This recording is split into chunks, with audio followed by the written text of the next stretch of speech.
Assalamualaikum dan salam sejahtera. Hari ini kami akan membincangkan satu kes iaitu murid tahun 3 yang sering melakukan kesalahan ejaan dan menghasilkan ejaan yang tidak lengkap dalam penulisan mereka. Jadi masalah ini menunjukkan bahawa murid masih belum menguasai kemahiran asas dalam literasi menulis, khususnya dari segi pembentukan perkataan dan pemahaman bunyi huruf. Oleh itu, kami akan menganalisis peringkat literasi menulis murid ini, mengenal pasti punca serta mencadangkan intervensi yang sesuai. Berdasarkan kes ini, murid berada pada peringkat awal menulis atau peringkat fonetik dalam literasi menulis.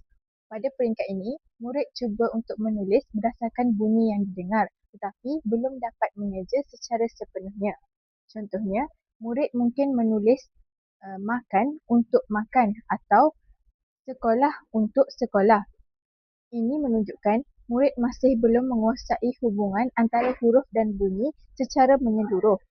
Kesalahan ejaan dan ejaan yang tidak lengkap ini menandakan murid masih dalam proses perkembangan dan memerlukan bimbingan yang lebih sistematik. Seterusnya, terdapat beberapa punca yang menyebabkan masalah ini berlaku. Yang pertama, penguasaan fonologi yang lemah, iaitu murid tidak dapat untuk mengenal bunyi huruf yang tepat dan menyebabkan mereka menulis secara agak lawak berdasarkan apa yang didengar. Kedua, kurangnya pendedahan kepada aktiviti membaca dan juga menulis. Apabila murid membaca, mereka tidak biasa melihat ejaan yang betul. Dan yang ketiga, kurangnya bimbingan individu daripada guru ataupun ibu bapa. Tanpa pembentulan yang konsisten, kesalahan ejaan akan menjadi kebiasaan.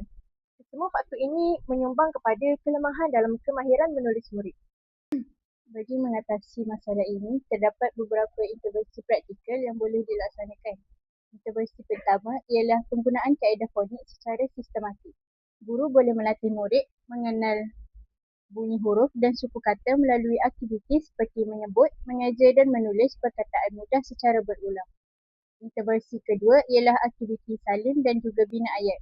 Murid diberikan contoh ayat mudah untuk disalin, kemudian diminta membina ayat sendiri menggunakan perkataan yang sama. Kaedah ini membantu murid mengenal ejaan yang betul melalui latihan berterusan. Intervensi yang ketiga ialah penggunaan bahan bantu mengajar yang menarik seperti kad imbas, permainan bahasa dan juga aplikasi digital. Pendekatan ini dapat meningkatkan minat murid serta membantu mereka untuk belajar secara lebih interaktif. Sebagai penutup, masalah kesalahan ejaan dalam kalangan murid tahun 3 ini perlulah ditangani dengan pendekatan yang sesuai mengikut tahap perkembangan diri mereka. Dengan bimbingan yang berterusan dan juga intubasi yang sesuai, murid berpotensi untuk meningkatkan kemahiran literasi menulis mereka. Sekian, itu sahaja daripada kami. Terima kasih.